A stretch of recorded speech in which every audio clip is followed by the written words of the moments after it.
Hello everyone, it is September 22nd, 2020. It's Tuesday, it's Harp Tuesday! Welcome to today's episode.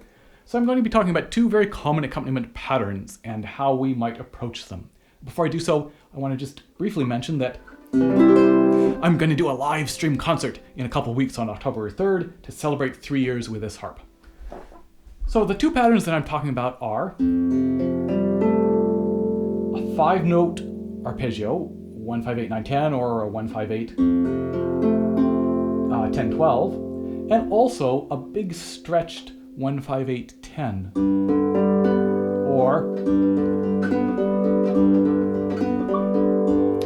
So let's start with the easy one first, which is the 5-note, for example, 1, 5, 8, 9, 10. 5 notes in a row where means we can't place them all, we're going to connect them.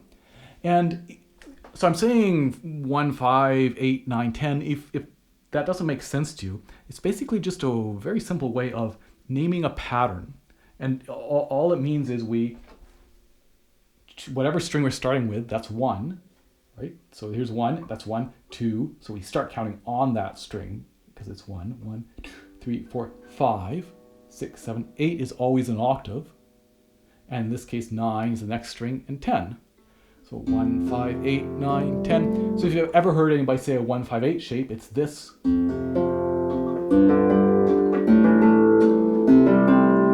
This pattern, super common accompaniment shape, and great one to start to recognize so that you don't have to read every note. You just see that shape and you know, oh yeah, it's this octave plus the 5th string up.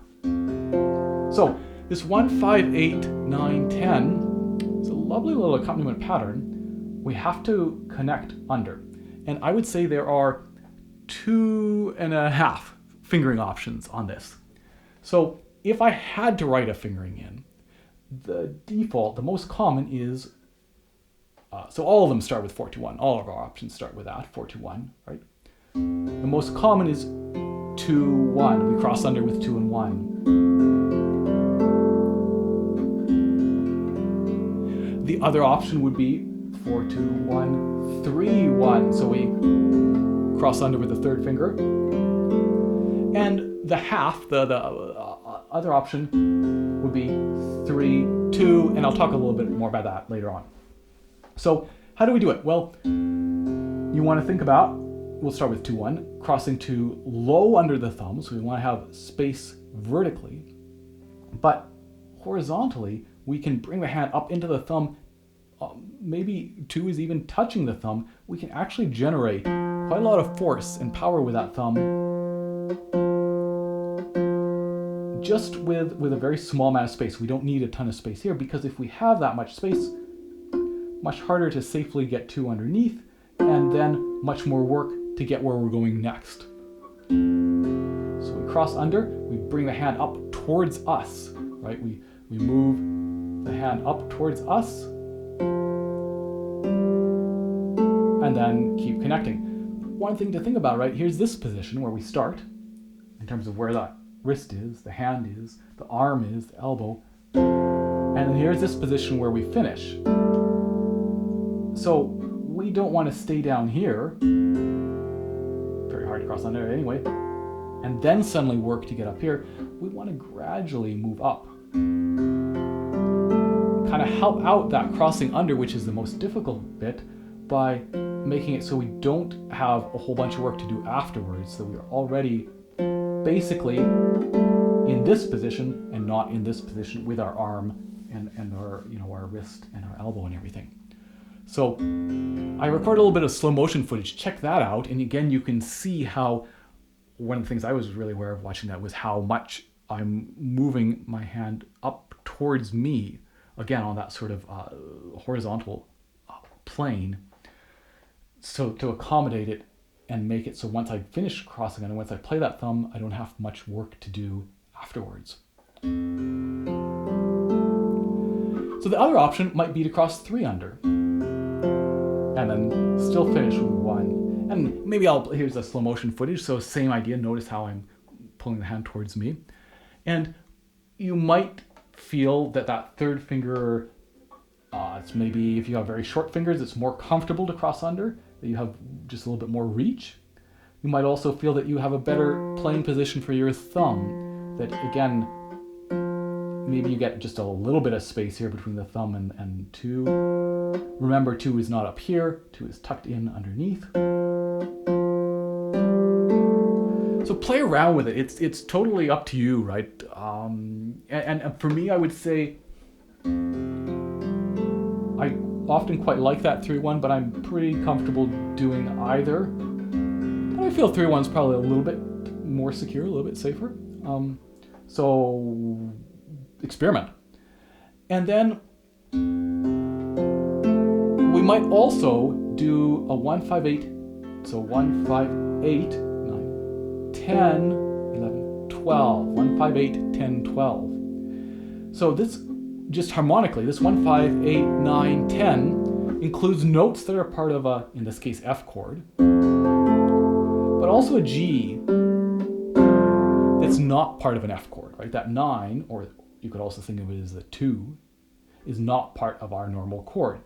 It ends up sounding really nice. It can add an extra little bit of lilt, but let's say we don't want that. We want just notes that are part of that chord, so that's where you might see a 1, 5, 8, 10, 12, if we want 5 notes in a row going up on a particular chord.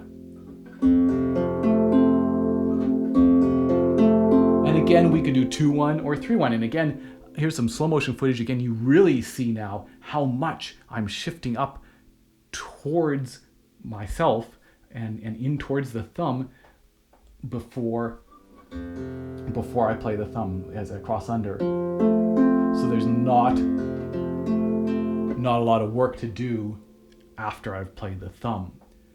So those are both great things to practice with. It's a lovely little shape or pattern and worth feeling comfortable with. I mentioned that also you could go 3-2. Now, I wouldn't recommend that on the 1-5-8 10-12 because it's a little bit awkward, whereas the thumb can quite easily get to this third from like the 10 to the 12. It's a little harder for 2, a little more work. But for this, you might decide you like the sound of 2 better. You might decide that feels more comfortable. In general, when we finish a little pattern, if we're going up like a little arpeggio pattern, we'll always try to finish with a thumb because the idea is if it's finished, it must mean we're going down next. And that means the closest route to getting down would be if we have the thumb on the top note, because then we're as close to where we're going next. So if we were going to go to the C next, we would keep connecting, right? Whereas, and if we go, it's a little bit harder to get down to another note. So that would be a reason not to use 3-2. But again, maybe we're going to go and then maybe we're going to cross under to 3-2-1, 6 notes in a row the second time, in which case crossing under with 3-2 the first time and the second time might make a lot of sense. So that's why I say it's kind of like 2.5 options there, and you could play around and see what feels best. So the other shape, the other pattern, is this big stretched pattern. And I did an episode talking about 4-note chords a little while ago, and you should check that out. But if we want to play all of these at once, watch that episode. I talk about trying to kind of smush the back of the fingers into the string, so we're not trying to keep the fingers straight. We're also not kind of being here and then trying to grab that. We're moving down a little ways. But we have a little bit of a leeway if we're doing an arpeggio. So again, if we break this down, 1, 5, 8, 10, all notes that are part of that F chord, or let's do the G this time. The top 3 notes are just a second inversion G chord, a 3-note second inversion. So that shape is not a problem in and of itself, but it's this reach, right? Especially with small fingers, that can feel really, really challenging. But if we can place the bottom 2, if we can place 4 and 3, and again, trying not to be way up here, trying to accommodate the hand, do what you can to get this feeling comfortable, then after we play 4, we can pivot on our 3rd finger, and we should be able to find this, our typical second inversion 3-note chord and do that arpeggio. And in fact, we could even do kind of a slow roll chord if we had to, right? Rather than trying to place everything. So, of course, again, if you're playing, if you have to play this as a solid chord and it's just not doable, maybe you leave out this note, or maybe you leave out this note. But if we have the luxury of doing it as an arpeggio, we can do this pivot. And if we're going back down, same idea, start to move down, pivot.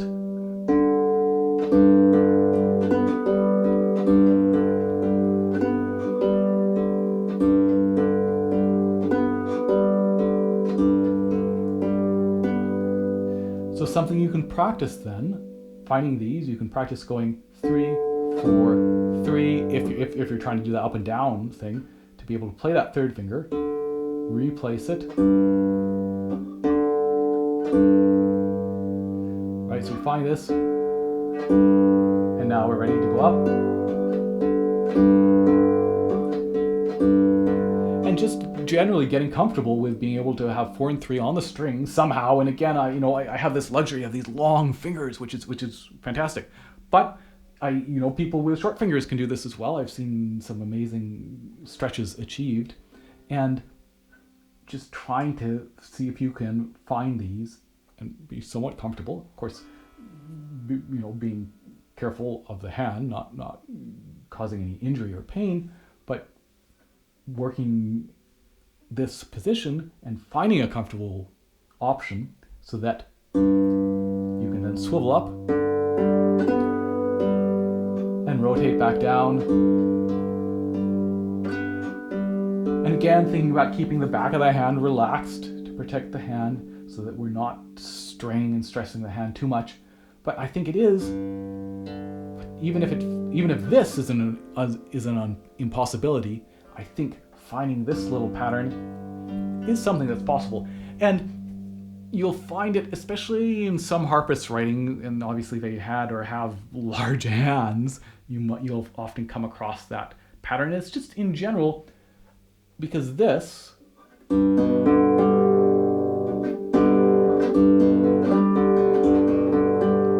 just doesn't sound as pleasing to our ear as moving this note up to here.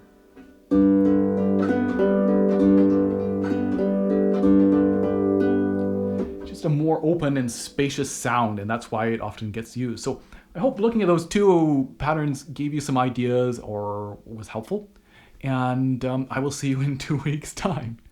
Cheers.